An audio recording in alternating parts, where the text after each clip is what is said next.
Selamat siang, kita bertemu lagi di pertemuan keempat dari mata kuliah kimia organik. Adapun pada saat ini kita akan membahas mengenai asam karboksilat dan turunannya. Adapun 6 topik bahasan yang akan kita bahas pada kesempatan kali ini. Namun, untuk di pertemuan kali ini kita akan membahas tata nama, sifat fisik, serta turunan dari asam karboksilat. Untuk 3 materi terakhir itu akan kita bahas di pertemuan selanjutnya. Yang pertama, asam karboksilat dan turunannya. Apa itu asam karboksilat? Asam karboksilat adalah senyawa organik yang mempunyai gugus fungsional karboksil. Kita tahu biasanya dilambangkan dengan RCOOH. Nah, kenapa dikatakan gugus fungsional karboksil? Karena pada dasarnya karboksil ini gabungan dari karbonil dan hidroksil. Ini adalah gugus karbonil yang kita sudah bahas di 2 pertemuan sebelumnya, dan ini adalah gugus hidroksil. Ketika karbonil dan hidroksil ini digabung, menjadilah karboksil, di mana ada ikatan karbonil dan juga ada gugus hidroksil di sini. Nah, oleh karena itu, untuk penamaannya tentu berbeda asam karboksilat dengan aldehid dan keton. Untuk nama IUPAC-nya biasanya dinamakan dengan asam alkanoat. Ini nama dasarnya, nama IUPAC-nya. Sedangkan untuk nama trivialnya itu mengikuti sumber asal asamnya. Ada beberapa contoh yang bisa kita perhatikan. Yang pertama adalah asam metanoat. Ini merupakan nama IUPAC-nya, di mana kita bisa lihat di sini karbonnya 1, maka disebutkan bahwa ketika karbon 1 itu metana. Karena ini adalah asam karboksilat, maka namanya adalah asam metanoat. Nama trivial yang biasa dikenal adalah asam formiat, berasal dari semut merah. Yang kedua, asam etanoat. Asam etanoat ini berarti karbonnya ada 2 ya. Kita bisa perhatikan ini 1, ini 2, ada 2 karbon. Di alkana kita bisa kenal dengan etana. Tapi untuk senyawa yang memiliki gugus fungsi karboksil, maka namanya menjadi asam etanoat. Nama trivial yang biasa dikenal adalah asam asetat. Ini biasa dikenal juga dengan cuka, yang merupakan hasil samping dari pembuatan bir atau anggur. Berikutnya adalah asam propanoat. Ketika kita dengar asam propanoat, maka di sana ada karbon sebanyak 3 ya. Nah, ini merupakan senyawa yang juga lebih dikenal dengan asam propionat. Berikutnya adalah asam butanoat. Asam butanoat ini terdiri dari 4 atom karbon. 1, 2, 3, 4. Atau yang lebih dikenal dengan asam butirat yang terdapat pada lemak susu. Contoh lain yang biasa kita kenal adalah asam alfa hidroksikarboksilat atau AHA. Bagi mahasiswa perempuan tentu sudah tahu ya kandungan AHA, BHA. Nah, kandungan AHA ini biasa digunakan pada skincare.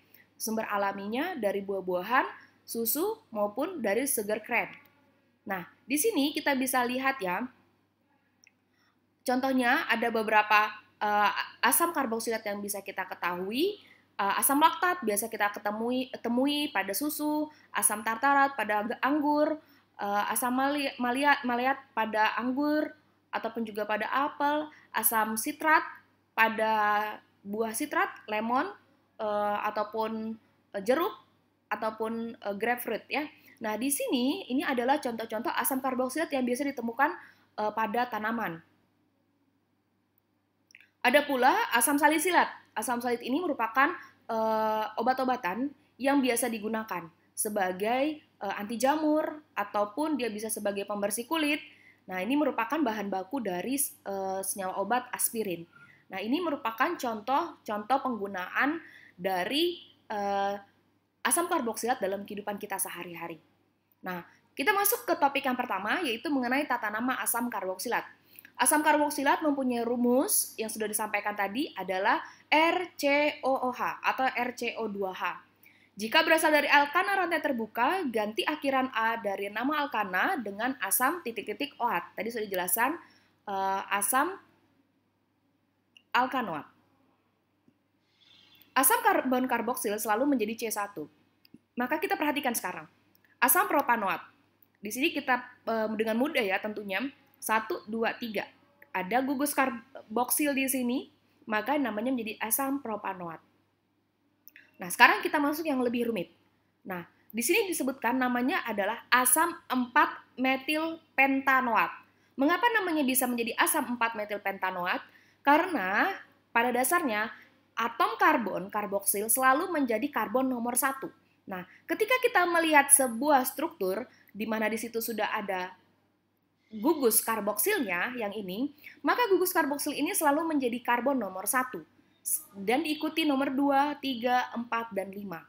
Maka dalam hal ini kita bisa simpulkan bahwa ada cabang pada karbon nomor 4. 4-metil itu adalah cabang dari struktur ini. Karena di sini ada 5 karbon, 1, 2, 3, 4, 5, maka dia termasuk pentana. Karena di sini adalah gugus karboksil, maka namanya menjadi asam 4-metil pentanoat. Baik. Yang berikutnya, ini agak lebih rumit lagi, ya. Namanya adalah asam 3-etil 6-metil oktadionat. Nah, sekarang kita pelajari sama-sama. Mengapa namanya asam 3-metil 6-metil oktadionat? Perhatikan bahwa di sini ada 2 gugus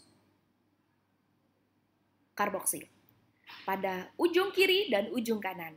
Nah, di sini kita perhatikan bahwa kita bisa saja memberikan nomor 1 dari sebelah kiri atau nomor 1 dari sebelah kanan. Tetapi kita harus mencari mana yang paling rendah, paling kecil angkanya. Nah, ketika dari sebelah kiri, totalnya adalah pada cabang itu adalah nomor 3 dan nomor 6. 3 tambah 6 itu 9. Begitu juga 1, 2, 3, 4, 5, 6, 9. Jadi baik dari kiri, jika misalnya kita dari kanan, ini akan nomor 3, ini akan nomor 6. 3 tambah 6, 9. Jadi baik dari kiri maupun dari kanan itu sama. Pun namanya pun dari nomor 1 tetap akan sama. Ya. Nah, kita ambil dari kiri ya. 3 etil karena ada cabang etil di sini, 6 metil karena ada metil di sini, oktana ya, okta karena ada 8 karbon, dionat. Mengapa dionat? Karena ada 2 gugus karboksil. Nama lain, senyawa dengan gugus karboksil yang diikat ke cincin dinamai dengan akhiran karboksilat. Gugus karboksil tidak diberi nomor dalam sistem ini. Gunakan nama umum untuk asam format dan asam asetat. Kita contohnya di sini ya. Ketika ada rumus seperti ini yang ada cincinnya, maka kita membuat akhiran karboksilat. Ingat, selalu ketika ada rumus dengan ada gugus karboksil, maka harus depannya ada asam. Berarti asam 3-bromosikloheksana karboksilat. Kenapa namanya 3 bromo? Karena pada nomor 3 ini di sini gugus karboksil tidak diberi nomor tapi dihitung sebagai nomor 1. 1, 2, 3. 3 bromosikloheksana karena ini gambaran merupakan struktur dari sikloheksana dan diakhiri dengan karboksilat. Jadi asam 3 bromosikloheksana karboksilat. Nah, untuk ini asam 1 siklopentana karboksilat. Mengapa namanya asam 1 siklopentana karboksilat? Karena di sini terdapat gugus karboksilat dan pada nomor 1 itu adalah terdapat ikatan rangkap. Namanya siklopentena. Pentena karboksilat. Pada nomor 1 ini menunjukkan adanya ikatan rangkap 2. Kita tahu kalau rangkap 2 merupakan gugus alkena ya. Jadi ini pada karbon nomor 1 itu ada ikatan rangkap. Makanya namanya asam 1 siklopentena di nomor 1 menunjukkan pada siklopentena ini di nomor 1 ada ikatan rangkap 2. Karboksilat karena ada gugus karboksil di sini. Ini merupakan contoh-contoh dari formula atau struktur, nama IUPAC-nya dan juga trivialnya. Nanti bisa dipelajari lebih detail. Ini ketika kita bisa lihat ini metanoat, etanoat, butanoat, pentanoat, heksanoat, tentu ini kita didasarkan pada jumlah karbon yang terdapat pada struktur tersebut. Asam karboksilat dengan 2 gugus karboksil namanya diberikan akhiran diod. Ya, tadi kita sudah pelajari ya, bahwa yang contoh yang ini, nah diod, karena ada 2 gugus karboksil di situ. Contohnya di sini asam etanidoat, berarti ada 2 gugus di situ, 2 gugus karboksil di situ ya. Nah, tinggal lihat lagi berapa C-nya yang ada di dalam rumus tersebut. Jika dia namanya asam etanidoat, biasa juga dikenal dengan asam oksalat. Ini merupakan pelarut atau bahan aktif pada makanan. Nah, ini N-nya sama dengan 2, ini tergantung lagi berapa C-nya ya. Nanti silahkan dicoba. Kita coba misalnya ya, N sama dengan 3. Kenapa namanya asam pentanidoat? N sama dengan 3 ya, berarti di sini C-nya ada berapa? Ada di sini sudah 3, 4, 5. Berarti ada 5C. 5C berarti pentana. Pentana berarti dia namanya menjadi asam pentanadioat jika ada 2 gugus karboksil pada ujung kiri dan ujung kanannya. Atau yang lebih dikenal dengan asam glutarat. Ini merupakan bahan baku industri farmasi. Nah, ada juga N-nya sama dengan 4, berarti 4, 5, 6. Berarti namanya asam heksanadioat atau yang dikenal dengan asam adipat. Nah, ini contohnya yang lain adalah asam benzena 1,4 dikarboksilat ya. Karena di sini ada benzena, ini merupakan benzena pada pada posisi nomor 1 dan nomor 4 itu ada 2 karboksil, maka namanya adalah dikarboksilat. Ini merupakan bahan baku dari poliester dakron yang kita sudah bahas di pertemuan pertama. Kita lanjut ke subtopik berikutnya adalah mengenai sifat fisik asam karboksilat. Asam karboksilat bersifat polar, larut air untuk molekulnya yang memiliki berat molekul rendah. Asam karboksilat memiliki titik didih lebih tinggi dibandingkan senyawa lain dengan bobot molekul yang sama, bahkan lebih tinggi dibandingkan alkohol padanannya. Hal ini disebabkan asam karboksilat memiliki ikatan hidrogen dimer. Dimer adalah senyawa kimia yang terdiri dari 2 molekul yang biasa disebut dengan monomer yang identik atau mirip dan terikat bersama-sama. Kita bisa perhatikan di sini, ini merupakan gambaran dari asam karboksilat dan juga alkohol. Nah, pada bobot molekul yang sama, maka asam karboksilat ini memiliki titik didih yang lebih tinggi dibanding dengan alkohol. Mengapa? Karena di sini asam karboksilat membentuk dimer ikatan hidrogen antar molekul. Jadi kita bisa lihat di sini ada ikatan hidrogen yang dimer, artinya serupa dan mirip ya antar molekulnya. Sehingga ini mengakibatkan titik didih dari asam karboksilat itu lebih tinggi daripada alkohol yang tidak terbentuk ikatan dimernya.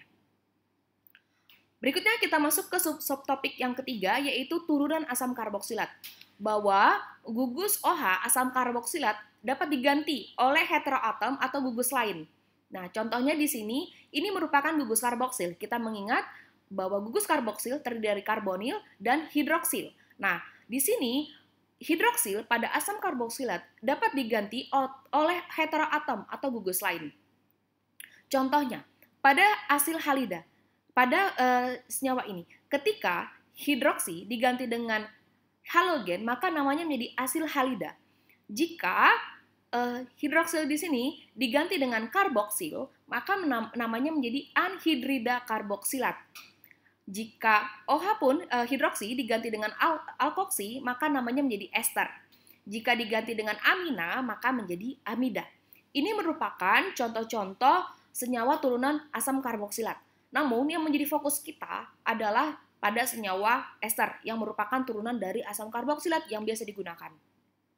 Nah, tata nama senyawa ester bahwa ester ini terdiri dari asam karboksilat yaitu RCOO yang ini dan juga alkohol yang ini. Nah, ketika pada senyawa ester di sini kita bisa lihat contohnya di sini dalam hal penamaannya etil etanoat. Mengapa etil etanoat? Karena di sini ada gugus etil dan juga di sini ada gugus etanoat ya. Kita lihat di sini ini merupakan asam karboksilat. Kita ingat asam karboksilat mengandung COO, berarti ini adalah asam karboksilat. Etanoat, kenapa namanya etanoat? Karena di sini ada 2C ya. Etil etanoat dikenal juga dengan etil asetat. Berikutnya adalah isopentil asetat. Di mana dalam isopentil asetat ini terdapat di sini adalah isopentil yang ini yang hijau dan juga asetat yang dilambangkan yang diberikan warna hitam ya karena di sini ada gugus karboksilatnya. Nah, ester adalah zat yang beraroma harum dari berbagai buah-buahan dan bunga. Nah, pada etil butanoat yang terdapat pada nanas. Nah, coba silahkan gambarkan bagaimana struktur dari pentil asetat yang terdapat pada pisang, juga oktil asetat yang terdapat pada jeruk. Ya, jadi ini silahkan digambarkan dan nanti saya akan berikan linknya untuk bisa mengupload bagaimana gambar struktur dari kedua senyawa ini. Nah, dalam hal sifat fisik, kita bisa lihat di sini bahwa di sini merupakan gambaran dari asam karboksilat. Ini merupakan gambaran dari ester. Dengan bobot molekul yang sama, ternyata titik didih asam karboksilat ini lebih tinggi daripada ester. Ya, ini ester, ini maaf tertutup, ini adalah CH3. Jadi kita bisa lihat di sini adalah asam karboksilat, ini adalah ester. Bobot molekul sama, tapi titik didih yang berbeda. Mengapa? Kita bisa lihat di sini walaupun jumlah karbonnya sama, karena di sini pada dasarnya asam karboksilat ini memiliki ikatan hidrogen sebagai gaya antar molekulnya. Sedangkan pada ester, gaya antar molekulnya adalah interaksi dipol-dipol. Kita bisa lihat sebelumnya pada pertemuan sebelumnya bahwa pada aldehid yang merupakan pada antara aldehid dengan alkohol kita bisa lihat bahwa alkohol lebih tinggi karena dia memiliki ikatan hidrogen, sehingga titik didihnya lebih tinggi. Secara umum, titik didih asam karboksilat dan turunnya lebih tinggi daripada molekul organik dengan jumlah yang sama. Jadi dalam hal ini kita bisa simpulkan bahwa asam karboksilat memiliki titik didih lebih tinggi daripada ester. Ini beberapa contoh dari beberapa asam karboksilat dengan titik didihnya. Ya, kita bisa lihat bahwa ini titik didihnya makin panjang R-nya, maka di sini titik didihnya akan lebih tinggi.